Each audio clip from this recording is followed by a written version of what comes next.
push and encouragement.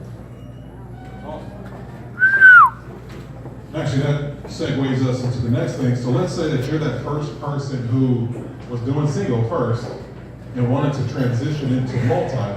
What were one of the first things that you did? Great question. So one of the first things I did to transition was first think about the end. You guys ever read the book 7 Habits of Highly Effective People, Dr. Stephen Covey? Yep. He said determine the end from the beginning. So I had to realize, well, what is the end for me? How many residential or multifamily units do I need in my portfolio to quit my day job? And so I created what I call a power formula, your passive income exceeds your living expenses by a certain margin. And I realized, okay, based upon the amount of passive income I need to quit my 9 to 5, and if I average $100 to $200 per door, I need a certain number of units. So once I calculated how many units I needed, I also gave myself a time frame, a SMART goal, right? And I realized, well, I need about 30 units to quit my day job in 4 years. And so I made a plan, okay, if I divide, let's say 32 divided by 4, I need to do about 8 units per year to quit my 9 to 5. And if I stick with single family, it's not saying it's impossible, but it's harder to close 8 single family homes in a year. It would be easier if I closed 2 4plexes a year or 1 8-unit a year.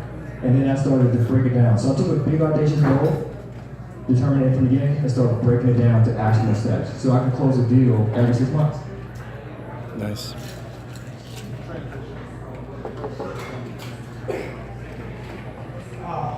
That's a good question. We kind of just close our eyes and sort of run forward. You got to be smart. It's kind of come back to what I was talking about earlier. You really got to understand the asset and really do your homework. Again, I think a single family, everything that you really need to know for the most part is at that surface level, if not a layer deep. But that multi-family property that you're looking at, whatever broker is showing it to you, they're painting that most rosy picture. And it's very likely that is the case, so I'm not knocking on a broker pitch or anything like that, but you really do need to start thinking about other variables that don't just meet the eye. The way that the tenant base that you're operating, what location are you in, what kind of creditworthiness are you looking for your tenants or lack thereof, what market are you in specifically? We've been as far south as Albany, Georgia, which is a very different market than Atlanta. We've been in Indianapolis, Indiana, an extremely different market than both of those two. So when you go bigger, the rewards are bigger, but the risks are also much bigger. So I'd say, go full steam ahead because that's how I like to operate. But make sure you're doing your homework. Actually, You can get that seat is taken. If you could get another seat. I'll answer the question Perfect, yes, two ma'am. ways. What I did and what you should do. So what I did was real similar, just sort of run on out into multifamily headlines, which I think works, and I think everyone should do to some degree. At the same time, I spent about 1.5 years studying when I transitioned from single family to multifamily. So get an education is my answer.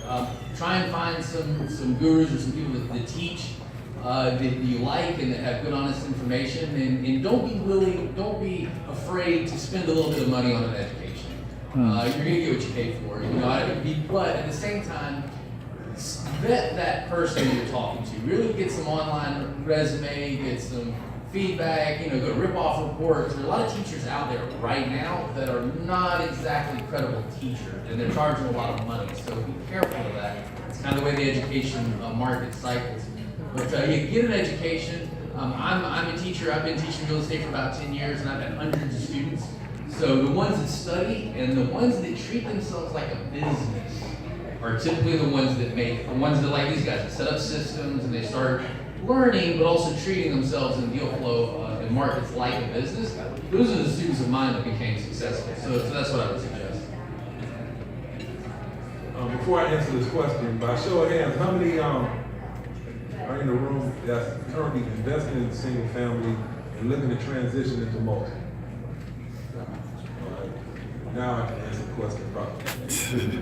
Well, like they said, one of the most important things is education, understanding the difference between a commercial asset and a residential single family condo type home or a multi-unit. Many times we get called, person say, hey, I have a multi-family I want you to look at, and when they start describing it, it turned out 4 to be, units. 2 duplexes. Well, that's a multi-unit, so a totally different concept.